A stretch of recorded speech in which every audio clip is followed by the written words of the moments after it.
Namaskar and welcome to yet another new episode of Dr. Kantipur on Kantipur Television HD. म छु दिपाञ्जली तपाईको साथमा प्रत्येक शनिबार दक्ष अनुभवी चिकित्सकलाई निम्त्याएर हामी तपाईको स्वास्थ्यसँग सम्बन्धित कुराकानीहरू गर्छौं यो प्रोग्राम डाक्टर कान्तिपुरमा र आज पनि हामीले एउटा एकदमै इन्ट्रेस्टिङ टपिक लिएर आएका छौं र हाम्रो समाजमा केही यस्ता रोगहरू छन् अथवा भनौं केही यस्ता हाम्रा शरीरका अङ्गहरू छन् जुन अङ्गहरूको बारेमा हामी सायद आज पनि खुलेर डिस्कस गर्नलाई खुलेर यो ठाउँमा हामीलाई केही प्रब्लम छ या केही डिजिज लागेको छ केही रोग लागेको हो कि भनेर हामी सोध्न या हामी चाहिँ नि डाक्टर साहबसँग परामर्श लिन हामी अझ पनि हिचकिचाउँछौं सो यो जुन कन्सेप्ट छ पक्कै पनि यो एउटा माइन्डसेट रहेको छ त्यसलाई परिवर्तन गर्ने समय पनि आइसकेको छ अब महिलाहरूमा हुने जुन महिनावारीको कुराहरू हामी आज खुलेर गर्छौं भने कोलोनसँग रिलेटेड अथवा भनौं मलद्वार या मलाशयसँग रिलेटेड यस्ता रोगहरूको बारेमा हामी आज पनि हिचकिचाउँछौं र सायद लाजको कारणले हामी डाक्टरका टाइममा पुग्दैनौं र जति बेला पुग्छौं त्यो बेलामा सायद ढिला पनि भइसकेको अवस्थाहरू पनि धेरै छन् सो समाजमा यस्ता केसेसहरू पनि धेरै छन् सो आजको हाम्रो टपिक निकै इन्ट्रेस्टिङ पनि रहेको छ र आजको हाम्रो टपिक रहेको छ जुन कोलोनसँग रिलेटेड डिजिजहरू र त्यसैगरी कोलोरेक्टल सर्जनसँग हामी आज कुराकानी गर्छौं यो विषयमा यो रिलेटेड डिजिजहरूमा चाहिँ हामी कुराकानी गर्छौं सो यस आज हामीसँग हुनुहुन्छ डाक्टर सत्यदीप भट्टाचार्यज्यू उहाँ हुनुहुन्छ consultant colorectal surgeon from Star Hospital हुन त उहाँ अरू हस्पिटलहरूमा पनि आबद्ध हुनुहुन्छ जस्तै Medicity and Norvic International Hospital so अहिलेको लागि हामी उहाँको यो प्रोफाइल भिडियो तपाईँ माझमा राख्छौँ र त्यसपछि हामी उहाँलाई स्टुडियोमा निम्त्याउँछौँ let's have a look at his profile video doctor Satyadeep Bhattacharya उहाँले एमबीबीएस को अध्ययन धरान स्थित BP Koirala Institute of Health Sciences मार्फत गर्नुभयो त्यसपश्चात उहाँले वीर अस्पतालको सर्जरी विभागमा काम गर्नुभयो त्यसपछि उहाँ अमेरिका जानुभयो र अमेरिकामा अवस्थित Saint Elizabeth Medical Center Tufts University बोस्टनमा जनरल सर्जरी रेजिडेन्सीको रूपमा सेवारत हुनुभयो उहाँले Brown University Providence Rhode Island मार्फत कोलोन एन्ड रेक्टल सर्जरीमा फेलोशिप पनि पूरा गर्नुभयो अमेरिकाकै सदर्न इलिनोइस हेल्थ केयर इलिनोइसमा उहाँले करिब 5 वर्षसम्म कोलोरेक्टल सर्जनको रूपमा सेवा दिनुभयो जहाँ उहाँ clinical assistant professor associate program डाइरेक्टरको रूपमा पनि काम गर्नुभयो आफ्नो विद्यार्थी जीवनमा डाक्टर सत्यदीप भट्टाचार्य मोडलिङ त्यसैगरी गायनमा पनि निकै अग्रसर थिए अमेरिकाको लामो बसाइपछि उहाँ सन् 2018 मा नेपाल फर्किनुभयो आफ्नो मातृभूमिमै एडभान्स कोलोरेक्टल सर्जिकल केयर स्थापना गर्ने सपनाले उहाँ यहाँ आउनुभएको हो त्यस समयबाट नेपालकै विभिन्न अस्पतालहरूमा उहाँले उक्त सेवा प्रदान गर्दै आउनुभएको छ doctor Satyadeep Bhattacharya the American Board of Surgery अनि the American Board of Colon and rectal Surgery मार्फत प्रमाणित डाक्टर हुनुहुन्छ उहाँ the American College of Surgeons अनि the American Society of Colon and Rectal सर्जनको फेलो पनि हुनुहुन्छ उहाँले धेरैवटा प्रेजेन्टेसनहरू पनि प्रदेश स्तर राष्ट्रिय स्तर तथा अन्तर्राष्ट्रिय स्तरका सम्मेलनहरूमा पनि दिँदै आउनु भएको छ उहाँको दक्षता ल्याप्रोस्कोपिक र robotic colon and rectal surgery transanal minimal invasive surgery colon and rectal cancer tumour polyps त्यसैगरी इन्फ्लामेटरी बाउल डिजिजेस लगायत धेरैवटा विषयहरूमा रहेको छ हाल उहाँ स्टार हस्पिटल त्यसैगरी नेपाल मेडिसिटी हस्पिटल अनि नर्विक हस्पिटल काठमाडौँमा सेवारत हुनुहुन्छ पेशाले निकै व्यस्त चिकित्सक भए तापनि उहाँ आफ्नो पारिवारिक जीवनमा उत्तिकै रमाउनुहुन्छ फुर्सदको समयमा सक्दो आफ्नो परिवारसँग समय बिताउने प्रयास गर्नुहुन्छ आजको हाम्रो यस कार्यक्रम डाक्टर कान्तिपुरमा consultant colon and rectal surgeon doctor Satyadeep Bhattacharya हुनुहुन्छ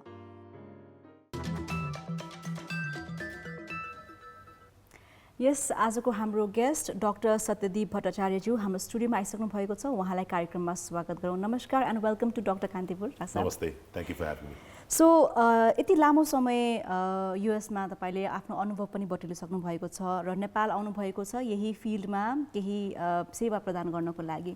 सबैभन्दा फर्स्ट क्वेसन रहेको छ जस्तै कोलोरेक्टल सर्जनले के गर्छ र कोलोरेक्टल सर्जरी भनेको के हो? आई थिङ्क यो टर्म नै सायद नेपालको लागि अलिकति नौलो हुनसक्छ या थाहा भए तापनि हामी अरू नेपाली ल्याङ्ग्वेजबाट बुझ्छौँ होइन, जस्तै मलाशय मलद्वारमा हुने किसिमको रोगहरू भनेर। So let's start from this question. हजुर, अब कोलोरेक्टल सर्जन भनेको चाहिँ हाम्रो ठुलो आन्द्रा होइन, आन्द्रा खास गरी ठुलो आन्द्रा मलाशय मलद्वारमा हुने विभिन्न किसिमको रोगहरूको उपचार गर्ने, खालि शल्यक्रियाले मात्र होइन तर औषधिले पनि उपचार गर्नेमा स्पेसलिस्टहरूलाई भनिन्छन् है। कोलोरेक्टल सर्जन बन्नको लागि चाहिँ पहिला जेनरल सर्जरीमा स्पेसलाइज गर्नुपर्छ र त्यसपछि अझै एडिसनल ट्रेनिङ गरेर कोलोरेक्टल सर्जरीमा सुपर स्पेसलाइजेसन गरिन्छ। नेपालमा हो तपाईँले भन्नुभएको जस्तै यो सेपरेट एउटा नयाँ स्पेसलिटीको रूपमा हो होइन। अब जीआई सर्जरी जेनरल सर्जरी त नेपालमा पहिलादेखि नै होइन सबैलाई थाहा छँदैछ। कोलोरेक्टल सर्जरी चाहिँ पश्चिमी देशहरूमा बढी देखिने गरिन्छ। अहिले आएर बिस्तारै बिस्तारै अरू देशहरूमा पनि फैलिँदैछ यो स्पेसलिटी। मेरो नेपाल फर्किनुको एउटा ठुलो उद्देश्य पनि यही हो कि यसलाई यहाँ नेपालमा पनि एउटा स्पेसलिटीको रूपमा एस्टाब्लिस गर्न सकौँ। पक्कै पनि। सो यो जुन भनौँ न स्पेसालिटी रहेको छ र नेपालमा चाहिँ नि मलाशयसँग रिलेटेड डिजिजहरू होइन चाहिँ के कमन छ यहाँले देख्नुभएको अनुभवमा? हजुर, अब कोलोरेक्टल सर्जरी हामीले हेर्ने एज अ सर्जन है रोगहरूमा सबैभन्दा कमन त हामी सबैले सुन्छौँ पाइल्स होइन। अब पाइल्स भन्नाले हुन त मान्छेहरूले पाइल्स भनेर धेरै कुरालाई पाइल्सको रूपमा सोध्छन्, तर खास भन्दा पाइल्स भनेको चाहिँ हाम्रो मलद्वारभित्र हुने रगतको नसाहरू हो। भित्री पाइल्स मलद्वारको भित्रपट्टि हुन्छ, बाहिरी पाइल्स मलद्वारको बाहिरपट्टि हुन्छ र यो पाइल्सहरू फुलेर समस्या हुन्छ धेरैजनालाई। त्यो बाहेक अरू मलद्वारमा हुने समस्याहरू जस्तै घाउ भयो भने त्यसलाई हामी फिसर भन्छौँ, इन्फेक्सन भयो भने त्यसलाई हामी एब्सेस भन्छौँ, त्यहाँ पिप जम्न सक्छ, एउटा टनल जस्तो बनेर बाहिरबाट पिप अथवा रगत निस्किन सक्छ, त्यसलाई हामी फिस्टुला भन्छौँ। र यो बाहेक अरू ठुलो आन्द्रामा मलाशयमा र मलद्वारमा हुन सक्ने क्यान्सरहरू कोलोरेक्टल क्यान्सर जुन छन्, एनल क्यान्सर छन्, यिनीहरू पनि धेरै कमन छन् होइन। पहिला नेपालमा त्यति साह्रो सायद डायग्नोज पनि हुँदैन थियो होला र धेरै थाहा पनि थिएन मान्छेहरूलाई, तर आजकल बढी पनि रहेको छ र डायग्नोज पनि बढी भइरहेको छ। यो बाहेक अरू पनि रोगहरू छन्, इन्फ्लामेटरी बावल डिजिज दुई किसिमको हुन्छ, क्रोन्स डिजिज, अल्सरेटिभ कोलाइटिस, यो चाहिँ आन्द्रा सुन्निने आन्द्रामा घाउ हुने त्यस्तोहरू रोगहरू हुन्छन्। मलद्वारबाट मलाशय आफैमा दोब्रिएर बाहिर निस्किने त्यसलाई हामी रेक्टल प्रोल्याप्स भन्छौँ। कहिलेकाहीँ जन्मजात हुन्छ, कहिलेकाहीँ अलिकति उमेर बढिसकेपछि हुन्छ। यस्तो धेरै विभिन्न किसिमको रोगहरू पर्छन्। ओके, सो जस्तै हाम्रो नेपालमा योसँग रिलेटेड कुरा जस्तै भनौँ आफ्नो मलद्वारमा इचिङ भयो या प्रब्लम भयो भने पनि धेरै पहिलादेखि नै we don't talk about that particular part र केही प्रब्लम छ भने पनि हामी भन्दैनौँ होइन। र डक्टरकोमा पुग्छौँ त्यो पनि हिचकिचाएर अलिकति केही होला कि लाज स्पेसली भनौँ न हाम्रो समाजमा, त्यो कारणले गर्दाखेरि पनि पछि धेरै सिभियरिटी भएर पनि डक्टर कहाँ पुगेका केसेसहरू छन् होइन। सो यो चाहिँ के कुरामा चाहिँ अझै अवेरनेसको कमी छ जस्तो लाग्छ यहाँलाई? धेरै छ है। अब नेपालमा अलि बढी, तर दुनियाँमा अरूतिर पनि यो समस्या नभएको चाहिँ होइन। समस्या के छ भन्दाखेरि बच्चा बेलादेखि नै हामीलाई के भनिन्छ, ए यो फोरी कुरा गर्नु हुँदैन होइन, फोरी ठाउँ यो अङ्गहरूको कुरा गर्नु हुँदैन, दिशाको कुरा गर्नु हुँदैन। अनि यो कुरा यति चाहिँ यो दिमागमा इन्ग्रेन्ड भइसकेको हुन्छ कि ठुलो भइसकेपछि नै हामी त्यो मेन्टालिटीबाट निस्किन सक्दैनौँ है। कसैले अब त्यही भएर आफूलाई केही समस्या भए पनि भन्न अप्ठ्यारो मान्ने, त्यो चाहिँ एकदमै धेरै छ। हो आजकल बिस्तारै चेन्ज हुँदैछ, तर यो एउटा सोचाइले गर्दाखेरि चाहिँ धेरै मान्छेले दुःख पाउँछन् र कति मान्छेको ज्यान पनि जान्छ होइन। हामीले कुनै पनि रोगलाई अलि सुरुकै चरणमा थाहा पायौँ, डायग्नोज गऱ्यौँ, त्यही अनुसार उपचार पनि गर्न सक्यौँ भने त हामीले पेसेन्टलाई एउटा राम्रो आउटकम दिन सक्छौँ, पेसेन्टलाई छिटो निको पार्न सक्छौँ। तर त्यही रोग धेरै बढिसकेपछि पेसेन्टलाई गाह्रो हुनसक्छ है। अब यसलाई हामीले बिस्तारै बिस्तारै चेन्ज गर्नुपर्छ, एउटा समाजको रूपमा, एउटा सोसाइटीको रूपमा टाइम लाग्छ। तर अब तपाईँहरूको जस्तै सोजहरूबाट हामीले बिस्तारै मान्छेहरूलाई सिकाउन सक्छौँ, बुझाउन सक्छौँ, एजुकेट गर्न सक्छौँ होइन, अवेरनेस रेज गर्न सक्छौँ। मान्छेहरू आफै सचेत भएपछि सायद बिस्तारै कुरा गर्न अप्ठ्यारो मान्दैनन् कि। हजुर, सो कोलन रिलेटेड जुन डिजिजहरू हुन्छ नि रोगहरूको प्राइमेरी साइन्स एन्ड सिम्पटम्सहरू के हुन्छ डाक्टर साहब? यो सुरुवात कसरी हुन्छ भनौँ न? हजुर, अब हेर्नु लक्षणहरू चाहिँ विभिन्न रोगहरूमा भर पर्छ है, तर कतिपय लक्षणहरू यस्तो छन् जुन कि धेरैवटा विभिन्न रोगले गर्न सक्छन् कि त्यही भएर पनि मैले जुन सचेत हुनुपर्छ भन्ने कुरा गर्छु। मानौ दिशामा रगत आउनु है, एउटा दिशामा रगत आयो, मान्छेले सोध्छन् ल मलाई पाइल्स भयो, हो पाइल्सले गर्दा दिशामा रगत आउन सक्छ, घाउ भएर फिसर भएर पनि दिशामा रगत आउन सक्छ, आन्द्रामा घाउ भएर पनि दिशामा रगत आउन सक्छ। यो सबै कुराले मान्छेको ज्यान फ्याट्टै नलिहाल्ला, तर क्यान्सरले गर्दा पनि दिशामा रगत आउन सक्छ हैन। इन्फ्लामेटरी बाउल डिजिज जुन मैले भने आन्द्रामा सुन्निने घाउ हुने, त्यसले गर्दा पनि दिशामा रगत आउन सक्छ। त्यही भएर धेरैवटा रोगले एउटै किसिमको लक्षण दिन सक्छ है। अब यो बाहेक अरू लक्षणहरू हामीले याद गर्नुपर्ने दिशामा गडबडी हुने हैन, कसैलाई डायरिया हुने हुनसक्छ, कसैलाई चाहिँ कब्जियत हुने कन्स्टिपेसन हुने हुनसक्छ, पेट दुख्ने फुल्ने अनेक यस्तो लक्षणहरू छन् जुन हामीले एक दुईचोटि हुँदैमा सायद सोचिहाल्दैनौँ कि मलाई केही खराबी भइरहेछ, तर यही भएर हामीले मान्छेहरूलाई अलिकति अझै सचेत बनाउनु जरुरी छ। हजुर, सो जस्तै हामीले भनौँ न यो मलद्वार र मलाशयमा हुने रोगहरू अब जटिल पनि हुन सक्छन् या सुरुको चरणमा पनि हुन सक्छ, तर कुन बेला चाहिँ we should not neglect the signs and symptoms हुन्छ नि, कुन बेला चाहिँ we should immediately go to and visit or consult a doctor? म त भन्छु कि कसैलाई हजुर कुनै एउटा यस्तो लक्षण आयो जुन चाहिँ हुन्छ नि अरू कुनै कारणले नहुनुपर्ने, जस्तै ल हामीले केही खराब खाना खायौँ र हामीलाई पेट खराब भयो, त्यो एउटा कुरा हो, तर बिना कुनै कारणको कहिले डायरिया भइरहेछ, कहिले कब्जियत भइरहेछ, मलद्वारमा दुखिरहेछ, दिशामा रगत आइरहेछ, यस्तो कुराहरूलाई चाहिँ म पेसेन्टहरूलाई पनि जहिले पनि भन्ने गर्छु, प्लिज प्लिज प्लिज यसलाई चाहिँ बेवास्ता नगर्नुहोस्।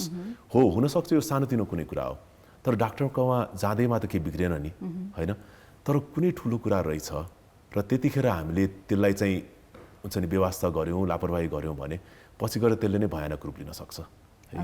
त्यही भएर एकदमै यसमा चाहिँ सचेतना जगाउन जरुरी छ। हजुर, सो अब कुरा गर्नु कोलोन क्यान्सर भयो, यहाँले कुरा गर्नुभयो होइन, सो क्यान्सरको लक्षण वान अफ द लक्षण पनि दिशामा रगत आउन सक्छ। सो कोलोन क्यान्सर ले चाहिँ हाम्रो ज्यान लिन सक्ने कतिको चान्सेस छ या कतिको सिभियरमा जान सक्छ, कुन बेला थाहा पाउने एन्ड कुन बेला चाहिँ we should be more careful? Okay, so colorectal cancer होइन, कोलोन र रेक्टमको एउटै रोग हो होइन, अब विभिन्न ठाउँमा हुन्छ अनि त्यसको ट्रिटमेन्ट पनि अलिकति फरक हुन्छ। तर कोलोरेक्टल क्यान्सर अहिले विश्वमा नम्बर अफ केसेस हेर्नु भने तेस्रो नम्बरमा आउँछ र योबाट मृत्यु हुने ज्यान गुमाउने मान्छेहरूको नम्बर्स हेर्ने हो भने विश्वमा दोस्रो नम्बरमा आउँछ कोलोरेक्टल क्यान्सर है। नेपालमा अब डाटा हाम्रो अनफर्चुनेटली त्यतिको राम्रो कलेक्सन छैन, रोबस्ट कलेक्सन छैन, तर नेपालको हामीसँग भएको डाटा हेर्दाखेरि नेपालमा अहिले 5औं नम्बरमा आउँछ कोलोरेक्टल क्यान्सर र सायद अझै राम्रो डाटा कलेक्सनमा पनि यसको नम्बर्स बढी पनि होला, हामीले धेरै मिस पनि गरिरहेछौँ होला जस्तो लाग्छ मलाई। अब लास्ट इयरको डाटा हेर्ने भए दुनियाँभरमा 1.9 मिलियन भन्दा बढी मान्छेले भनेपछि 19 लाखभन्दा बढी मान्छेलाई कोलोरेक्टल क्यान्सर भयो र लास्ट एक वर्षमा 2020 मा 9 लाखभन्दा बढी मान्छेले आफ्नो ज्यान गुमाए कोलोरेक्टल क्यान्सरको कारणले। र ज्यान गुमाउनेहरूकोमा अधिकांश कारण चाहिँ के हो, पेसेन्टहरूमा कारण चाहिँ के हो भन्दाखेरि उनीहरू धेरै ढिलो आए, रोग धेरै बढिसकेको थियो हैन। अब यसको मतलब होइन कि कोलोरेक्टल क्यान्सर हुँदैमा सबैजनाको ज्यान गुमाउने हुन्छ, त्यस्तो होइन। हामीले सुरुको स्टेजमा कोलोरेक्टल क्यान्सरलाई डायग्नोज गऱ्यौँ र ट्रिट गर्न सक्यौँ भने 90%लाई निको पार्न सक्छौँ। भनेको 10 जनामा 9 जनालाई हैन, क्यान्सर जस्तो सुन्दाखेरि भयानक लाग्छ, तर 10 जनामा 9 जनालाई हामीले राम्ररी ट्रिट गरेर निको पार्न सक्छौँ। अलिकति रोग बढिसकेको खण्डमा पनि 10 जनामा 7 जनाले भने 70% भन्दा बढीलाई हामीले निको पार्न सक्छौँ। तर हो रोग धेरै बढिसकेको छ, शरीरमा धेरैतिर फैलिसकेको छ भने चाहिँ गाह्रो हुन्छ। ओके, सो कोलोरेक्टल जुन क्यान्सर छ त्यो फैलिने रेट चाहिँ कतिको हाई छ जिउमा फैलिने? जस्तै अनलाइक अदर क्यान्सर्सहरूमा क्यान्सर लागेको 3-4 महिनामा नै धेरै फैलिन्छ होइन, तर कोलोन क्यान्सरको चाहिँ यो फैलिने रेट चाहिँ कस्तो छ? हेर्नु, कुनै पनि क्यान्सर बिस्तारै स्टार्ट भएर बढ्दै जान्छ होइन। त्यस्तै अब कोलोरेक्टल क्यान्सरमा चाहिँ के हुन्छ भन्दाखेरि पहिला आन्द्राभित्र सानो एउटा मासु पलाउँछ है, धेरै सानो हुन्छ, आँखाले पनि नदेख्ने गरी एउटा सेल मात्र होला, तर त्यो बिस्तारै बढ्दै जान्छ र धेरैजसो पेसेन्टमा त्यो सानो एउटा मासु पलाएको बढ्दै गएर ठुलो जब पलिप बन्छ र त्यसपछि त्यसको डिएनएमा अरू म्युटेसन भएर होइन त्यसपछि त्यो क्यान्सरमा परिणत हुने त्यो टाइम चाहिँ 4-5 वर्ष लाग्छ। त्यो एउटा नन क्यान्सरस प्री क्यान्सरस भनौँ न सानो पलिपबाट क्यान्सर बन्नमा 4-5 वर्ष लाग्छ कमसेकम। अनि त्यसपछि रोग अझै बढ्दै गएर आन्द्रामा अझै गहिरिँदै जान्छ। त्यसपछि लिम्फ नोडहरू हुन्छ होइन, शरीरको हरेक अङ्गबाट त्यसले पानी ड्रेन गर्छ, त्यसो लिम्फ नोडहरूमा फैलिन्छ अनि त्यसपछि रगतको नसाबाट शरीरको अर्कोतिर फैलिन्छ होइन। सो यो पुरा प्रोसेसमा टाइम चाहिँ लाग्छ हो। अब कोलोन एन्ड रेक्टल क्यान्सरकोमा पनि कुनै क्यान्सर अलिकति बढी अग्रेसिभ हुन्छ, अलिक चाँडो फैलिने किसिमको हुन्छ, कुनै क्यान्सर अलिकति बिस्तारै फैलिने किसिमको हुन्छ है। यो चाहिँ पेसेन्टमा हरेक ट्युमरमा भर पर्छ। तर बिस्तारी पलिपबाट क्यान्सर बन्ने क्रममा हामीले यसलाई भेटाएर ट्रिट गर्न सक्यौँ भने त पेसेन्टलाई त्यो क्यान्सर बन्ने नै भएन होइन। त्यही भएर नै हामी स्क्रिनिङको कुरा गर्छौँ हामीले, अथवा कुनै पलिपबाट अलिकति पनि सिम्पटम भयो भने त्यतिखेर नै हामीले जाँच गरेर कोलोनोस्कोपी भनेको एउटा पाइप घुसाएर आन्द्राभित्र हेर्ने त्यो सबको कुरा गर्छौँ, ताकि हामीले चाँडो रोग पत्ता लगाउन सकौँ र चाँडै हामीले रोगको उपचार गर्न सकौँ। सो जस्तै अब कोलोरेक्टल डिजिजको चाहिँ रिस्क फ्याक्टरहरू चाहिँ के रहेको छ? कोलोरेक्टल डिजिज आफैमा अब अलिकति भनौँ जटिल त छँदैछ, त्यो हिसाबले यसको रिस्क फ्याक्टर्सहरू यसले भोलि भविष्यमा गएर चाहिँ हामीलाई कस्तो कस्तो किसिमको जटिलता या हेल्थमा इम्प्याक्ट दिन सक्छ? अब हेर्नु इन जेनरल अब कोलोरेक्टल डिजिजहरूको कुरा गर्ने भए अब आन्द्राको हेल्थ राम्रो गर्नलाई अब कतिपय कुरामा भनौँला जुन चाहिँ सबैले भन्नु हो त्यो त हुँदै हो नि होइन, तर हामी गर्दैनौँ है। एउटा त आफ्नो डायट र लाइफस्टाइलको कुरा सोचौँ होइन। खानेकुरामा अब हामी सबै भन्छौँ नि हेल्दी खानु पऱ्यो, राम्रो खानु पऱ्यो, जे पाए त्यही खानु भएन है। तर हामी सबैले अब हुन्छ नि धेरै किसिमको खानेकुरा खान त मन लाग्छ, तर हो खानेकुरामा हरियो सागपात तरकारी फलफुलहरू राम्रो मात्रामा खानु पऱ्यो, पानी राम्ररी पिउनु पऱ्यो। जुन तपाईँलाई आश्चर्य लाग्ला तर धेरै पेसेन्टलाई मैले भन्नुपर्छ पानी पिउनुहोस्, दिनमा कमसेकम 2-3 लिटर पानी, 3 लिटर जति त पानी पिउनुहोस् न भनेर मैले कर गर्नुपर्छ पेसेन्टहरूलाई। कतिले भन्छन् डाक्टर साहब मलाई पानी खानै मन लाग्दैन होइन। अब सिम्पल कुराहरू हो तर त्यो गर्नु पर्यो। अब जस्तै क्यान्सरकै कुरा गर्ने भए बढी रातो मासुहरू र बढी बोसो खाने मान्छेहरूलाई चाहिँ यस्तो क्यान्सर हुने रिस्क बढी हुन्छ, जबकि फाइबर रेसादार कुराहरू होइन हरियो सागपात तरकारी फलफुल जुन भने यस्तो बढी खाने मान्छेहरूलाई चाहिँ यो क्यान्सरको रिस्क अलिकति कम हुन्छ। यो बाहेक अब अरू भनेको त हेर्नु उमेर है, उमेर बढ्दै जाँदा यस्तो क्यान्सरको रिस्क बढी हुन्छ है। अब दुनियाँभरमा हेर्ने भए 90% जति यस्तो क्यान्सरहरू चाहिँ 50 वर्षभन्दा बढी उमेरमा हुन्छ। तर हो नेपालमा हामीले यो चाहिँ अलिकति उमेर कम भएको मान्छेहरूमा पनि धेरै भेटिरहेको छौँ, 1/3 है। यो बाहेक बाँकी अब यस्तो रोगहरूको रिस्क हुने मान्छेहरूले अलिक मोटोपना बढी भएको होइन, एक्सर्साइज नगर्ने है, बसिरहने, अब हाम्रो कामहरू पनि कतिपयको त्यस्तै हुन्छ। यो बाहेक अब अरू रोगहरू भएको जस्तै जुन इन्फ्लामेटरी बाउल डिजिज भने त्यस्तो रोग भएको मान्छेहरूलाई पनि क्यान्सरको रिस्क बढी हुन्छ। अनि तपाईँलाई आश्चर्य लाग्ला अगेन तर डायबिटिज भएको पेसेन्टहरूमा पनि यस्तो कोलोनको ट्युमरहरूको रिस्क अलिकति बढी हुन्छ होइन। आफ्नो परिवारमा कसैलाई कोलोनमा यस्तो मासु पलाएको वा क्यान्सर भएको छ भने आफ्नो पनि रिस्क बढेको मान्नुपर्छ। सो जेनेटिक पनि हुनसक्छ? हजुर हुनसक्छ। ओके, सो जस्तै यो किसिमको यहाँले चाहिँ अब कोलोन र रेक्टलको जुन सर्जरी पनि गर्नुहुन्छ होइन, सर्जरी गर्ने पनि विभिन्न किसिमका प्रक्रियाहरू हुन्छन् र अहिलेको पछिल्लो समयमा चाहिँ जुन ल्याप्रोस्कोपिक र रोबोटिक सर्जरीजमा तपाईँको एक्सपर्टिज पनि रहेको छ र सर्जरीजको बारेमा भन्नुहोस्, यो चाहिँ कसरी गरिन्छ? हजुर, अब हेर्नु अब कोलोन र रेक्टमको अब हुन्छ पेटको थ्रुबाट हामीले गर्ने अपरेसनहरू जुन छ ट्युमरहरूको लागि अथवा अरू आन्द्राको समस्याहरूको लागि विभिन्न किसिमले अपरेसन गर्न सकिन्छ है। र हरेक अपरेसनको हुन्छ नि केही फाइदा होला केही बेफाइदा होला होइन। अब हामीले परम्परागत हिसाबले जुन गरिरहेको छौँ जुन ओपन सर्जरी हामी भन्छौँ होइन, पेटलाई ठुलो चिरेर अपरेसन गर्ने, त्यसमा पनि खराबी होइन तर हो अब त्यसरी अपरेसन गर्न सकिन्छ। तर हो घाउ ठुलो हुन्छ, पेसेन्टलाई अलिकति दुखाइ बढी होला है। त्यसको अब तुलनामा ल्याप्रोस्कोपिक सर्जरी भनेको चाहिँ जुन हामीले अब नेपालमा साधारणतः दूरबीनले अपरेसन गर्ने वा क्यामेराले अपरेसन गर्ने भन्छौँ, त्यसमा चाहिँ हामीले सानो सानो घाउ बनाउँछौँ पेटमा र त्यसपछि हामीले हाम्रो लामो लामो त्यो हुन्छ नि उपकरणहरूले अपरेसन गरेर गर्छौँ। भित्र गर्ने काम एउटै हो, आन्द्रालाई काट्नु छ निकाल्नु छ आन्द्रा जोड्नु छ भने भित्र गर्ने काम हामीले ल्याप्रोस्कोपिकली गरे पनि ओपन गरे पनि एउटै हो। खालि घाउ अलि सानो भयो भने चाहिँ पेसेन्टको दुखाइ कम हुन्छ, ब्लड लस अलिकति कम हुन्छ, रगत कम जान्छ, पेसेन्ट अपरेसन पछि चाहिँ अलि चाँडो आफ्नो नर्मल एक्टिभिटीहरूमा हुन्छ नि फर्किन सक्छन्, रिकभरी अलि फास्ट हुन्छ है। र यस्तो गर्दाखेरि चाहिँ अब पेसेन्टलाई गाह्रो कम भयो। रोबोटिक सर्जरी जुन हजुरले भन्नुभयो त्यो पनि ल्याप्रोस्कोपिक सर्जरीकै एउटा किसिम हो। रोबोटले आएर नै अपरेसन गरिदिने चाहिँ होइन, तर एउटा मसिन हुन्छ त्यसमा त्यो हाम्रो जुन लामो इन्स्ट्रुमेन्टहरू उपकरणहरू हुन्छ त्यो जोडिएको हुन्छ र त्यो मसिनलाई हामीले सर्जनले कन्ट्रोल गरेर फेरि अपरेसनभित्र गर्ने एउटै हो। नेपालमा रोबोटिक सर्जरी आइसकेको छैन, तर म आशावादी छु कि आउने दिनहरूमा चाहिँ नेपालमा पनि हामीले रोबोटिक सर्जरी इन्ट्रोड्युस गर्न सक्छौँ। रोबोटिक सर्जरीको ल्याप्रोस्कोपिक सर्जरीको ओपन सर्जरी भन्दा अलिकति खर्च चाहिँ कम पर्न खर्च बढी पर्न जान्छ होइन। ल्याप्रोस्कोपिकको अलिकति बढी, रोबोटिकको अझै अलिकति बढी पर्न जान्छ। तर त्यही अनुसार अब पेसेन्टको फाइदा बेफाइदा हामीले दाँच्नु पर्ने हुन्छ। त्यही भएर म जहिले पनि पेसेन्टलाई यो चोइसहरू दिन्छु। म तपाईँको हुन्छ नि दुर्बिनले अपरेसन गरिदिन सक्छु कि त होइन, तपाईँले दुर्बिनले नगर्नुहोस् भन्नुहुन्छ भने म ठुलो चिरेर गर्न सक्छु, तर तपाईँको फाइदा बेफाइदा यो हो भनेर भन्नुपर्छ। सो यस, हामी फेरि पनि हाम्रो कुराकानीको क्रमलाई अगाडि बढाउँछौँ नै र हामी छौँ in conversation with doctor Satyadeep भट्टाचार्यज्यू। हामी यतिखेर यसले छोटो व्यापारिक विश्राममा लाग्दैछौँ, फर्केर आउने नै छौँ। हेर्दै गर्नुहोला कार्यक्रम डाक्टर कान्तिपुर।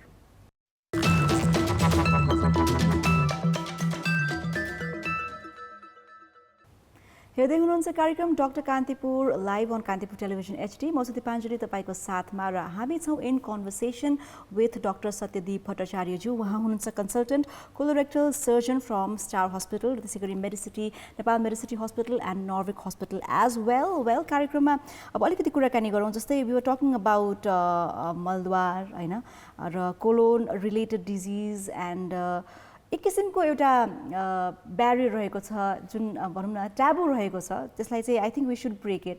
र यो रिलेटेड डिजिजको बारेमा we really feel shy to talk about it होइन। So how do you think we can break the barrier and यो ट्याबुजहरूको बारेमा चाहिँ हामीले कसरी चाहिँ यसलाई चाहिँ ब्रेक गर्न सक्छौँ जस्तो लाग्छ यहाँलाई? एजुकेसन है। हामीले मान्छेहरूलाई सिकाउनु पर्यो, हामीले मान्छेहरूलाई हुन्छ नि सचेत बनाउनु पर्यो, देशको विभिन्न भागमा गएर सचेत बनाउनु पर्यो। अनि अघि मैले भने जस्तै तपाईँहरूको जस्तै टिभी च्यानल त देशभरिमा जान्छ नि, गाउँ गाउँसम्म जान्छ होइन। त अब कति श्रोताहरूले हेरिरहनु भयो होला, प्लिज तपाईँहरू सोच्नुहोस् एकचोटि कि कुनै पनि रोगलाई अघि मैले भने जस्तै सुरुमै हामीले पत्ता लगाउनु पर्यो र राम्ररी ट्रिट गर्नु पर्यो। त्यही भएर लजाएर हुँदैन है, लजाएर हुँदैन, किनकि त्यसले आफ्नै स्वास्थ्यलाई हानि गरिरहन्छ है। हो गाह्रो छ, अप्ठ्यारो लाग्छ, स्वाभाविक कुरा हो। मलाई पनि गएर कसैलाई मलाई यस्तो भयो है भन्न त आफ्नै कलिगलाई पनि अलिकति भन्न मलाई पनि अप्ठ्यारो लाग्छ होला, तर त्यो अप्ठ्यारो लगाएर हानि कसलाई भइरहेछ त? मलाई नै भइरहेछ। त्यो हिसाबले चाहिँ हामीले मान्छेहरूलाई सिकाउनु पर्यो कि केही होइन, यो शरीरको एउटा अङ्ग मात्रै हो, अरू त केही होइन नि। मेरो टाउको दुख्यो भने जस्तै हो नि होइन, मेरो मलद्वारमा दुख्यो भन्न त्यस्तो साह्रो गाह्रो त छैन नि होइन। त्यो हिसाबले सोच्नु पर्यो। शरीरको हरेक अङ्गको आफ्नो ठाउँ छ, आफ्नो काम छ र कुनै पनि अङ्गमा समस्या भयो भने मान्छेलाई दुःख हुन्छ। त्यो हिसाबले हामीले यसलाई नर्मलाइज गरिदिनु पर्यो, यसलाई एउटा सामान्य कुराको रूपमा सोच्नु पर्यो, सहज कुराको रूपमा सोच्नु पर्यो, लिनु पर्यो। अनि मान्छेलाई चाहिँ भन्नु पर्यो कि डाक्टर कहाँ जानुहोस्, कुरा गर्नुहोस् र हेर्नुहोस्। त्यति मात्र भनेर पनि हुँदैन। खास हामी डाक्टरहरूको पनि एउटा ठुलो रोल छ यसमा होइन। कोही पेसेन्ट हामी कहाँ हुँदा हामीले पनि त पेसेन्टलाई चाहिँ कम्फर्टेबल बनाउनु पर्यो नि।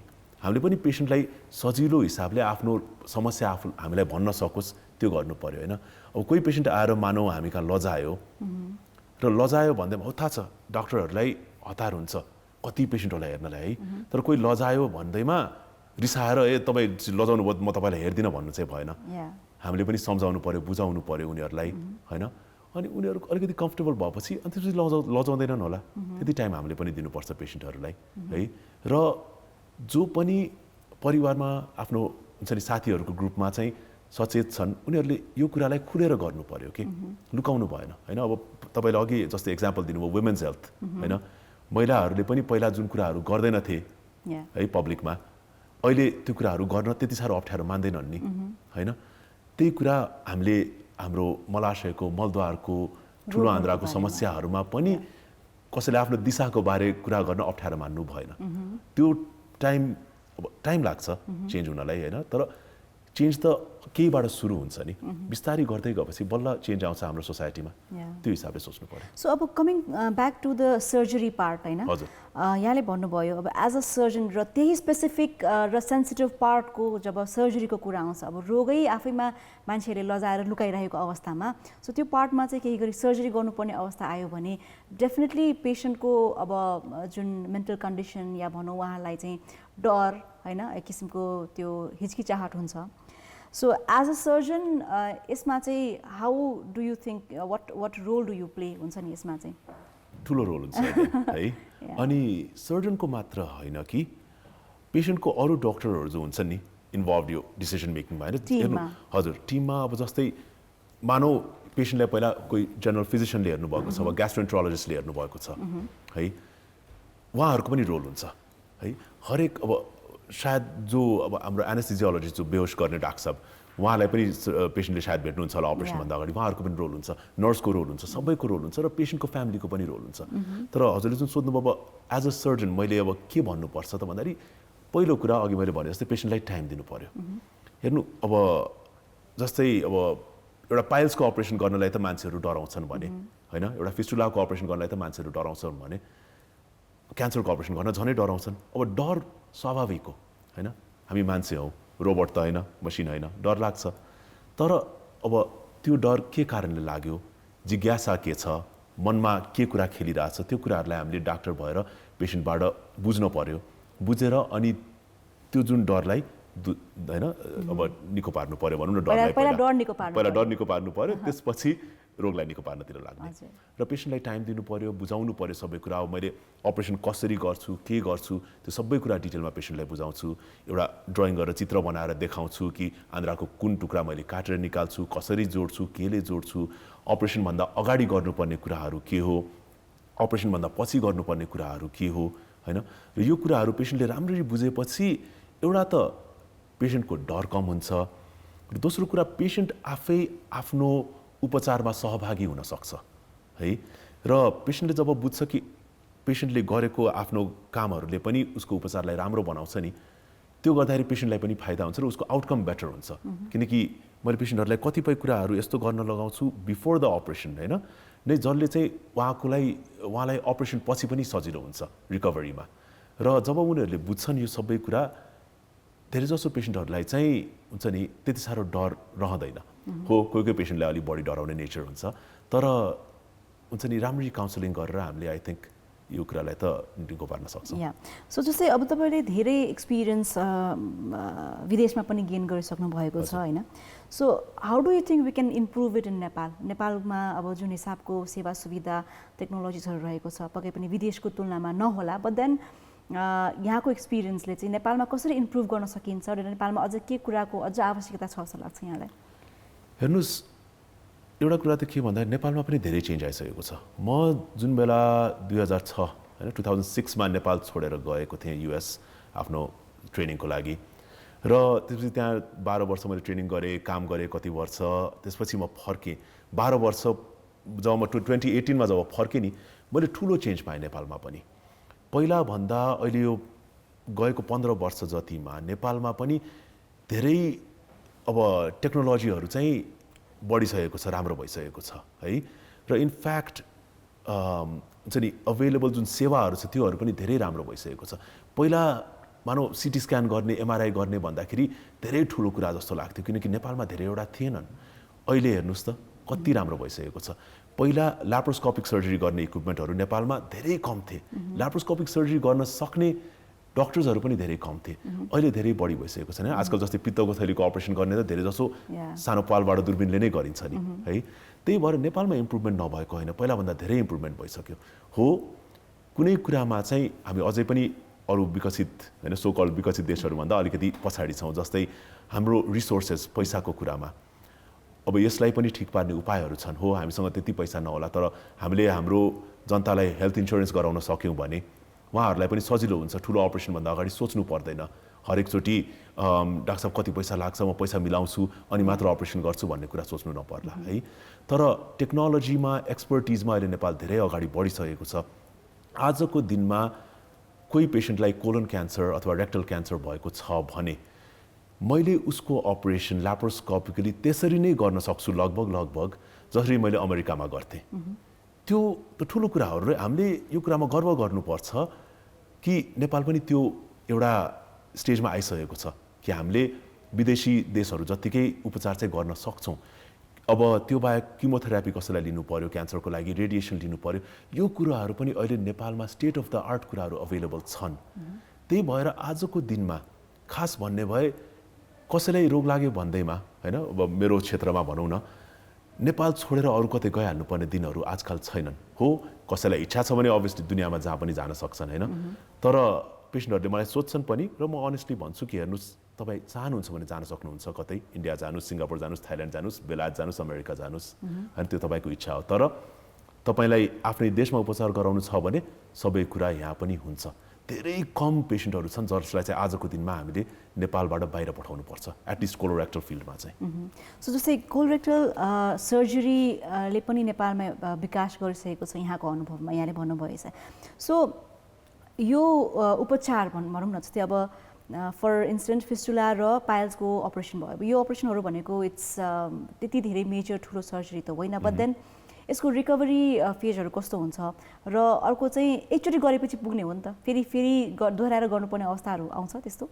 अब हेर्नु अब जस्तै पाइल्सको कुरा गरौँ होइन अब मैले अघि सुरुमा भने जुन पाइल्स भनेको चाहिँ रगतको नसाहरू हो जन्मैदेखि सबैको पाइल्स हुन्छ है नर्मल एउटा हुन्छ नि अङ्गै हो होइन मलद्वारभित्रको रगतको नसा अब यही पाइल्स फुलेर चाहिँ त्योबाट दुःख हुनसक्छ यसको अपरेसन विभिन्न किसिमको हुन्छ अब भित्री पाइल्स अलिकति मात्र फुलेको छ भने कहिले हामी सानो एउटा रबर ब्यान्ड मात्र लगाइदिएर त्यसलाई ट्रिट गर्न सक्छौँ कसैलाई हामीले एउटा केही स्टिचहरू लगाएर मात्र पनि ट्रिट गर्न सक्छौँ होइन धेरै बिग्रेको छ बाहिरी पाइल्स पनि फुलेको छ त्यस्तो भने चाहिँ हामीले त्यो पाइल्सलाई काटेरै निकाल्नुपर्ने हुनसक्छ होइन अब हो रिकभरीमा अब केही दिनलाई चाहिँ दुख्छ म आफ्नो पेसेन्टहरूलाई भन्छु तपाईँले एक हप्तालाई चाहिँ दुःख पाउनुहुन्छ and I tell them you going to hate me for a week है तर हो त्यसपछि बिस्तारै सजिलो हुँदै जान्छ अनि पछि गएर त लङ टर्ममा धेरै सजिलो हुन्छ अब फिस्टुलाको अपरेसन गर्दा पनि फिस्टुला कतिको गहिरो छ होइन मलद्वार वरिपरिको जुन मसलहरू हुन्छ त्यसमा कतिको गहिरिएको छ त्यसमा डिपेन्ड गर्छ एकदम धेरै गहिरो छैन भने त सानोतिनो घाउले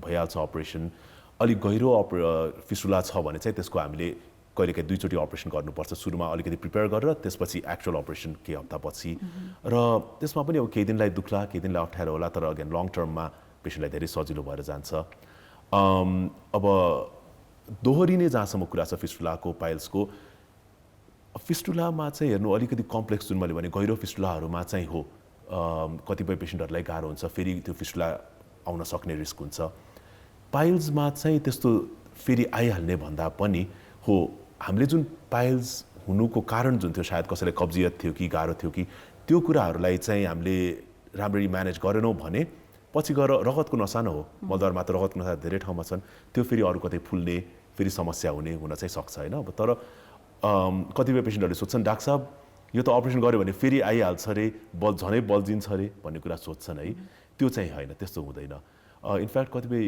अलिकति तपाईँलाई भनिहालौँ कतिपय पेसेन्टले क्यान्सरको अपरेसन गर्दाखेरि पनि के सोध्ने गर्छन् भन्दाखेरि र नेपालमा मात्र होइन मैले अमेरिकामा पनि सोध्थेँ कि यो अपरेसन गर्यो भने त झनै फैलिहाल्छ अरे चारैतिर त्यो चाहिँ होइन हो क्यान्सरको अपरेसन गर्दा गर्दै पनि आँखाले नदेख्ने गरी अरू कतै फैलिसकेको छ भने त्यो पछि फेरि बल्झेर आउन सक्छ होइन रोग फेरि फर्किन सक्छ तर अपरेसन गरेर फैलिने चाहिँ होइन है राम्ररी अपरेसन गरियो भने सो डेफिनेटली अब हामी जुन हिसाबले यहाँले सेवा सुविधा दिँदै आउनुभएको छ यो रोग रिलेटेड होइन र कुरा आउँछ हाम्रो बाउल डिजिजहरूको बारेमा र बाउल भनेको एउटा यस्तो कुरा हो कि अपसेट हुने बित्तिकै हाम्रो एन्टायर स्टमक गेट्स अपसेट होइन र मेन कल्प्रिट नै हामी त्यसमा हाम्रो खानपिनलाई नै दोष दिन्छौँ यो खाएर यस्तो भयो होला भन्ने हिसाबले होइन तर एज अ डक्टर यहाँलाई चाहिँ के लाग्छ हाम्रो जुन डाइजेस्टिभ हेल्थ छ नि हजुर त्यसलाई हेल्दी बनाउनको लागि या त्यसलाई चाहिँ नि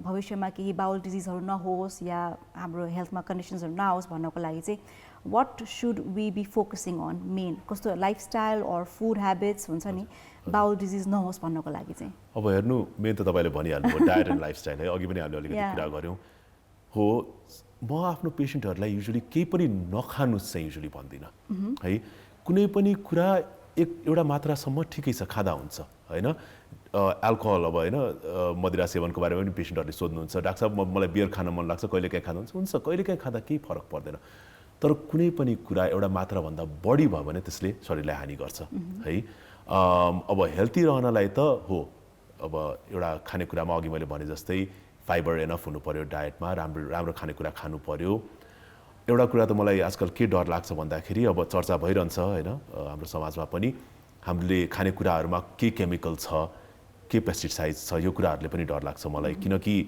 मैले अघि जस्तै भने हाम्रो नेपालमा विश्वमा अरूतिर भन्दा हामीले अलिकति उमेर कम भएको मान्छेहरूमा पनि यस्तो कोलनको क्यान्सर रेक्टलको क्यान्सरहरू देखिरहेको हुन्छौँ र यसको हामीले ठिक कारण चाहिँ के हो हामीले अहिलेसम्म पत्ता लगाउन सकेका छैनौँ किनकि यस्तो होइन कि उनीहरूको परिवारमै चलिआएको त्यही भएर सबैलाई भएको त्यस्तो पनि होइन बिना कुनै कारणको पनि हामीले देखिरहेको हुन्छौँ होइन र त्यसको हामीले पत्ता अब अझै बिस्तारै अनुसन्धान गर्दै हामीले पत्ता लगाउन सक्छौँ होला तर कमसेकम हामीले गर्न सक्ने कुरालाई त मोडिफाई गरौँ एउटा हेल्थी लाइफस्टाइल राखौँ होइन त्यसको बावजुद पनि कसैलाई केही रोगै नहुने त होइन तर प्रोबेबिलिटी कम हुन्छ रोग हुने हुन्छ नि चान्स चाहिँ कम हुन्छ हामीले एउटा हेल्थी लाइफस्टाइल राख्यौँ भने एक्सर्साइज रेगुलरली गर्नु पर्यो खानेकुरा राम्रो खानेकुरा राम्ररी खानु पर्यो पानी राम्ररी पिउनु पर्यो यो कुराहरूमा ध्यान दिनु पर्यो ओके जस्तै अघि कुरा आयो अलिकति फाइबरयुक्त खानेकुराहरूको जसले चाहिँ हाम्रो डाइजेसनलाई राम्रो बनाउँछ होइन सो यसमा चाहिँ कस्तो किसिमको खानेकुराहरू चाहिँ इट्स बेस्ट फर यर बावल अर भनौँ फर यर डाइजेसन प्रोसेस अब हरेकचोटि के खाँदाखेरि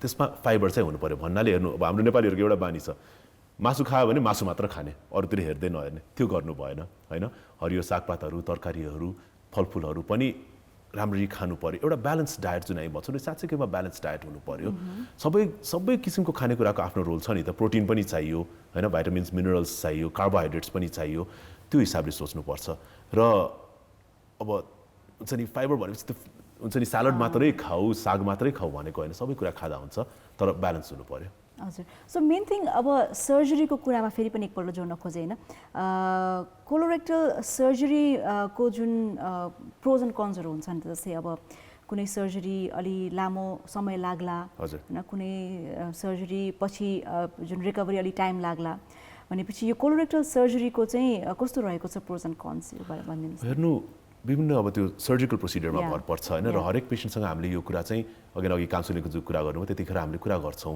कि अपरेसन गरेर तपाईँले फाइदा हुने के हो तथा अपरेसनको जोखिमहरू के हो होइन हरेक अपरेसनको एक किसिमको जोखिम हुन्छ है अब जस्तै सानोतिनो पाइल्सको फिस्टुलाको अपरेसन गर्दा धेरै जोखिम त युजुअली हुँदैन है हामीले कुरा गर्छौँ पेसेन्टसँग ठिक छ तपाईँलाई अलिकति ब्लिडिङ हुने रिस्क हुन्छ इन्फेक्सनको धेरै सानो रिस्क हुन्छ त्यो बाहेक अब केही दिनसम्म अलिकति दुख्ला अप्ठ्यारो होला तर त्यस्तो साह्रो जोखिम हुँदैन अब त्यही पेसेन्टको आन्द्राको अपरेसन गर्दा मलाशयको अपरेसन गर्दा क्यान्सरको अपरेसन अथवा इन्फ्लामेटरी बाउल डिजिज गर्दाखेरि कहिलेकाहीँ पुरै ठुलो आन्द्रा मलाशय पुरै निकाल्नुपर्ने हुन्छ कोही पेसेन्टको त्यस्तो ठुलो अपरेसन गर्दा चाहिँ रिस्क अलिकति बढी हुन्छ र यो पेसेन्टको स्वास्थ्यको स्थिति कस्तो छ त्यसमा पनि भर पर्छ कतिपय पेसेन्टहरूलाई ठुलो अपरेसन सहन गाह्रो हुन्छ किनकि शरीरमा मुटुको समस्या होला फोक्सोको समस्या होला होइन मृगौलाको समस्या होला त्यो कुराले गर्दा पनि गाह्रो हुनसक्छ तर अब अपरेसनको आफ्नै रिस्कहरूको कुरा गर्ने भए जस्तै अब रगत जाने ब्लिडिङको रिस्क भयो होइन त्यो बाहेक अब आन्द्राको अपरेसनहरू गर्दा इन्फेक्सनको रिस्क हुन्छ कहिले घाउमा इन्फेक्सन हुने वा पेटभित्रै पनि इन्फेक्सन हुने रिस्क हुन्छ हामीले अपरेसन गर्दाखेरि पेटभित्र भएको अरू कुराहरूमा चोट पुग्न सक्ने रिस्क हुन्छ आन्द्रा हामीले काटेर जोड्दाखेरि त्यो राम्ररी जोडिएन किनकि दुई टुक्रालाई हामीले जोडे पनि त्यो दुई टुक्रालाई एक बनाउने शरीरको काम हो जस्तै हामीले हड्डी भाँचे पनि जोड्छौँ र त्यो दुई टुक्रालाई त एक बनाउँछ नि शरीरले बिस्तारै त्यस्तै आन्द्रा पनि हो होइन कहिलेकाहीँ त्यो जोडिएन राम्ररी ओभर टाइम भने त्योबाट लिक हुन सक्ने फेरि अपरेसन गर्नुपर्ने त्यस्तो रिस्कहरू हुन्छ है तर हामीले अब सोच्दाखेरि यो रिस्कहरू जुन जोखिम छ त्यो चाहिँ हाम्रो फाइदाभन्दा धेरै कम हो हेर्ने भए होइन चान्सेस हेर्ने भए र त्यो पेसेन्टलाई क्यान्सरको अपरेसन गरेन भने त रोग बढ्दै जाने भयो नि जबकि हामीले सानो एउटा रिस्क हुन्छ होइन नम्बर्स हेर्ने भए धेरै कम पेसेन्टमा यस्तो जोखिमहरू आउँछन् समस्याहरू आउँछन् त्यो हिसाबले त पेसेन्टहरूलाई हामीले बुझाउनु पर्छ कि हेर्नु यो जोखिमहरू हो तर त्यस्तो डराउनु पनि पर्दैन हामीले केयरफुली गर्छौँ बिस्तारै गर्छौँ अपरेसन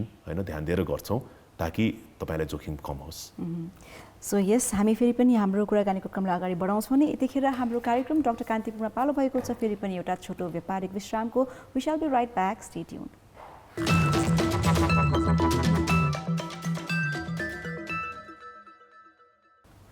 अलराइट वेलकम ब्याक हेर्दै हुनुहुन्छ कार्यक्रम Doctor Kantipur on Kantipur television HD म चाहिँ दिपाञ्जली तपाईँको साथमा र हामी छौँ in conversation with doctor Satyadeep भट्टाचार्यज्यू उहाँ हुनुहुन्छ consultant colorectal surgeon from Star Hospital and Nepal Medicity Hospital and Norvic Hospital as well so doctor साहब अघि हामीले कुराकानी गऱ्यौँ धेरै अब भनौँ न मलद्वार या मलाशयमा हुने डिजिजहरूको बारेमा र सर्जरिजको बारेमा अब यहाँलाई सोध्न मन लागेको प्रश्न चाहिँ जस्तै पाइल्स र फिस्टुला अब अलिकति कमनली नै यो चाहिँ आउँछ भनौँ न होइन नेपालीहरूमा देखिने पनि र कमन प्रब्लम नै हो तर सबै पाइल्स र फिस्टुलाको उपचारको विकल्प चाहिँ सर्जरी नै हो त या अथवा भनौँ कोलोरेक्टलसँग रिलेटेड जुन डिजिजहरूमा चाहिँ सर्जरी नै विकल्प हो या it can be treated with medicines हामीले टाइममै थाहा पाए अनुसार? अब यो विभिन्न रोगहरूमा भर पर्छ। जस्तै पाइल्सको कुरा गर्ने भए, पाइल्स भनेको अब त्यो रगतको नसा कि त मलद्वारभित्रपट्टि हो कि त बाहिरपट्टिको अलिकति फुल्न सक्छ केही कारणले, होइन, कब्जियत भयो केही भयो, कसैलाई बिना कारणको पनि यस्तो समस्याहरू आउने गर्छन्। अब पाइल्सको उपचार गर्दा हरेक पेसेन्टलाई मैले हेर्ने बित्तिकै अपरेसन गरिहाल्ने होइन। इनफ्याक्ट प्रोबब्ली मैले हेर्ने 3 जना पेसेन्टमा 1 जनालाई मात्र मैले अपरेसन गर्छु होला। सुरुमा हामीले औषधिले नै ट्रिट गर्छौँ, डायट र लाइफस्टाइल चेन्जेसले नै ट्रिट गर्छौँ है। मैले सबैभन्दा बढी भन्ने पेसेन्टहरूलाई सुरुमा त्यही हो कि हरियो सागपात तरकारी फलफुल बढी खानुस्, पानी बढी पिउनुस्। पर्ने पेसेन्टहरूलाई कि त अब इसाबगोलहरू जस्तो पाउँछ नि मार्केटमा, होइन, त्यसले दिसालाई अलिकति नरम बनाउँछ। ल्याक्सेटिभ खाउ चाहिँ म भन्दिनँ पेसेन्टहरूलाई। युजली हाम्रो औषधि खाएर दिसालाई पातलो बनाउन चाहिँ म रेकमेन्ड गर्दिनँ है, किनकि एक्चुली यो राम्रो हो भनेको, किनकि धेरै मान्छेहरूले चाहिँ अब मेडिसिन पसलमा जान्छन्, त्यहाँबाट त्यो औषधिहरू लिएर खाएर दिसालाई नरम बनाउने वा पातलो बनाउने गर्छन्। तर यो गर्दाखेरि हानि के हुन्छ भन्दाखेरि ओभर टाइम चाहिँ तपाईँको ठुलो आन्द्रा चाहिँ यो औषधिमा काम गर्न कम हुँदै जान्छ कि, अनि काम गर्नै छोडिदिन्छ इभेन्चुली। अनि त्यसपछि फेरि अझै औषधि लिनुपर्छ, अझै औषधि बढाउँदै जान्छ। बडी चाहिँ औषधि नै चाहिने हुन्छ एक हिसाबले। एक्ज्याक्टली, होइन, त्यो चाहिँ गर्नु भएन। बरु आफ्नो डायट र लाइफस्टाइल बेटर गर्ने। पर्यो भने यो नेचुरल कुरा जस्तै इसाबगोल भयो, होइन, यो चाहिँ इसाबगोल भनेको अरू के होइन, यो फाइबर सप्लिमेन्ट हो, होइन। यो चाहिँ खालि धुलो हुन्छ, त्यसलाई पानीमा राखेर त्यो आन्द्राभित्रै बस्छ, पानीलाई सोसेर दिसालाई अलिकति नरम अलिकति सजिलो बनाइदिन्छ है। त्यस्तोहरू दिन्छु कि त तातो पानीमा बस्ने हो पर्ला, 1-2वटा सानोतिनो औषधि दिन्छु होला। अनि धेरै पेसेन्टलाई चाहिँ त्यतिले मात्र पनि फाइदा हुन्छ है। अब त्यस्तै अर्को फिसर भन्ने जुन रोग हुन्छ, मलद्वारमा घाउ भएको, त्यसलाई पनि प्रोबब्ली अब 10 जनामा 8 जना 9 जनालाई हामीले औषधिले मात्र निको पार्न सक्छौँ है। त्यसमा घाउलाई दिसालाई नरम बनाएर घाउको लागि अब त्यो औषधिहरू दिएर बिस्तारै बिस्तारै टाइम लाग्छ, तर निको हुन्छ धेरै जसोलाई। धेरै कम पेसेन्टलाई मात्र हामीले अपरेसन गर्नुपर्छ त्यसको लागि। जहाँसम्म फिस्टुलाको कुरा छ, फिस्टुला भनेको चाहिँ मलद्वारभित्रबाट इन्फेक्सन सुरु भएर बाहिरसम्म आउँछ र एउटा टनल जस्तो बन्छ मलद्वारभित्र र बाहिरको छालामा एउटा टनल बनेर रहन्छ, होइन। फिस्टुला भनेपछि चाहिँ त्यसको अपरेसन नै गर्नुपर्छ निको पार्नलाई, त्यो चाहिँ औषधिले मात्र निको हुँदैन हो। अब मान्छेले अरू पद्धतिहरूले पनि गराउँछन्, तर फ्रेङ्कली तपाईँले भन्नुपर्दा नेपालमा आएर मैले देखेँ कि कतिपय अरू पद्धतिहरूबाट मान्छेहरूले उपचार गराउँदा चाहिँ हजुर अलि मान्छेहरूले दुःख पाएर घाउ निको नभएर केही महिना पछि अनि मौका आइपुग्छन्। त्यति बेला मलाई धेरै माया लाग्छ। त्यो बेलामा चाहिँ उहाँले चाहिँ अरू पद्धति फलो गरेर ट्राई गर्नु भएको हुन्छ, but then when they come to you it's already late. अलिकति लेट भन्दा पनि दुःख पाइसकेको हुनुहुन्छ र कहिलेकाहीँ त्यसले गर्दाखेरि रोग पनि अलिकति कम्प्लिकेटेड भइदिन्छ। त्यो केसमा चाहिँ माइट बी अपरेसन गर्नुपर्ने अवस्था हुन्छ। हजुर, होइन। अब बाँकी रोगहरू भनेको जस्तै अब कतिपय पेसेन्टहरू खालि भेट्न आउँछन्, कब्जियत मात्र भयो अथवा डायरिया भयो। अब कतिपय होइन धेरै जस्तो हाम्रो ग्यास्ट्रोन्टरोलोजिस्ट कलिग्सहरूले पनि ट्रिट गर्नुहुन्छ। यस्तो रोगहरू आन्द्राको रोगहरू पनि जस्तै इन्फ्लामेटरी बाउल डिजिज जुन भने त्यो पनि धेरै जस्तो पेसेन्टलाई सुरुमा हामीले औषधि मात्र चलाएर ट्रिट गर्छौँ। औषधिले भएन भने त्यतिखेर अपरेसनको कुरा आउँछ। ओके, सो हामी कार्यक्रमको लगभग अन्त्यतिर आइसकेका छौँ, होइन। सो जाँदा जाँदै यहाँको लास्ट एडभाइस सजेसन्स टु हाम्रो भ्युवर्स जस्तै कार्यक्रम हेर्नु भएको छ र नेपालका यस्ता ठाउँबाट पनि हाम्रो दर्शकहरू हुनुहुन्छ जसलाई सायद कोलोरेक्टल डिजिजको बारेमा आइडिया छैन, होइन, र उहाँहरू पनि आफ्नो एउटा ट्याबुको कारणले गर्दाखेरि या लाजको कारणले गर्दाखेरि यो रोगसँग रिलेटेड आफ्नो प्रब्लमहरू भनिराख्न भएको छैन भने उहाँलाई के सजेसन दिन चाहनुहुन्छ? पहिलो कुरा त म फेरि दोहोऱ्याउँदैछु अघि नै भनेको कुराहरू, एउटा आफ्नो जीवन पद्धतिमा हामीले ध्यान दिनु पर्यो, होइन। खानेकुरा ठिक खाउँ, रेगुलरली एक्सर्साइज गरौँ र त्यो बाहेक आफूलाई केही समस्या भएमा हिचकिचाउनु भएन, लाज मान्नु भएन है। गएर डक्टरलाई भेट्नु पर्यो ताकि त्यो रोगलाई हामीले पत्ता लगाउन सकौँ। रोग पत्ता लागेपछि मात्र उपचार गर्न सकिन्छ। मलाई यो नै भयो होला, शान्ति नै केही भयो होला भनेर त्यसलाई बेवास्ता गर्नु भएन, लापरवाही गर्नु भएन, किनकि त्यसले सानो केही हो भने ल तपाईँले दुःख मात्र पाउनु होला केही दिन, ठुलो केही भयो भने तपाईँको ज्यान जान सक्छ र तपाईँको ज्यान गयो भने तपाईँको परिवारको बारे सोच्नुहोस्, होइन, उहाँहरूले तपाईँलाई गुमाउनुहुन्छ। र यो सचेतना चाहिँ हामीले आफ्नो साथीभाइहरूमा परिवारहरूमा पनि बाँड्नु पर्यो ताकि सबैले सोचुन् यो कुरा राम्ररी, लजाउनु भएन, अप्ठ्यारो मान्नु भएन, आफ्नो उपचार गराउनु पर्यो। र आजको दिनमा यो पनि बुझ्नु पर्यो कि मैले अघि पनि भनिसकेँ, नेपालमा अब मेरो क्षेत्रमा त छँदैछ, तर धेरै जसो रोगको उपचार नेपालमै हुन्छ। दौडेर भागेर कुनै विदेशमा गएर दुःख पाएर बस्नुपर्ने हुँदैन। सरी टु से, तर मैले धेरै बिरामीहरू यस्तो पनि देखिसकेको छु जुन हाम्रो छिमेकी देशहरूमा जानुहुन्छ, धेरै दुःख पाउनुहुन्छ, आफ्नो घरमा बसेर आफ्नो उपचार गराउन सक्नुहुन्न र अनेक दुःख पाएर अनि त्यसपछि नेपाल फर्किनुहुन्छ है। पैसा पनि उहाँहरूको धेरै खर्च हुन्छ, उहाँहरूको परिवार पनि कोही उहाँहरूसँगै जानुहुन्छ, आफ्नो रोजगारी छोडेर, काम छोडेर होइन। र यो सबैले हामीले बुझ्नु पर्यो कि नेपालमै उपचार गराउन मिल्छ र गराउन उचित पनि छ। र हेर्नुहोस्, मान्छेहरूले हामीमाथि विश्वास गरेर हामी कहाँ आउँछन् र हामीले पनि उहाँहरूको विश्वासलाई चाहिँ कायम राख्नु पर्यो, राम्ररी उपचार गरिदिनु पर्यो होइन। र हामीले मानौ नसकिने केही कुरा छ नेपालमा भने हामीले पनि इमान्दारीपूर्वक पेसेन्टलाई भन्नु पर्यो कि ठिक छ, यहाँ हुँदैन, तपाईँ यो ठाउँमा जानुहोस् भनेर त्यो पनि हामीले इमान्दारीपूर्वक गर्नुपर्छ। यो विश्वास भनेको टु वे स्ट्रिट हो कि, हामीले पनि पेसेन्टलाई विश्वास गर्नु पर्यो, पेसेन्टले पनि हामीलाई विश्वास गर्नु पर्यो होइन। चेन्ज हुँदैछ कुराहरू। सो होपफुली पक्कै पनि हाम्रो यो आजको कार्यक्रमबाट पनि धेरै इन्फर्मेसन गयो होला भन्ने हामीले आशा राखेका छौँ doctor. Thank you so much for being here and sharing your opinion. Thank you very much, very happy to be here. Alright, yes with this note कार्यक्रम डाक्टर कान्तिपुरको समय आजको लागि सकिसकेको छ। अर्को हप्ता पुनः भेट्ने बाचा गर्दै अहिलेको लागि म बिदा हुन्छु। बाई, नमस्ते एन्ड टेक केयर।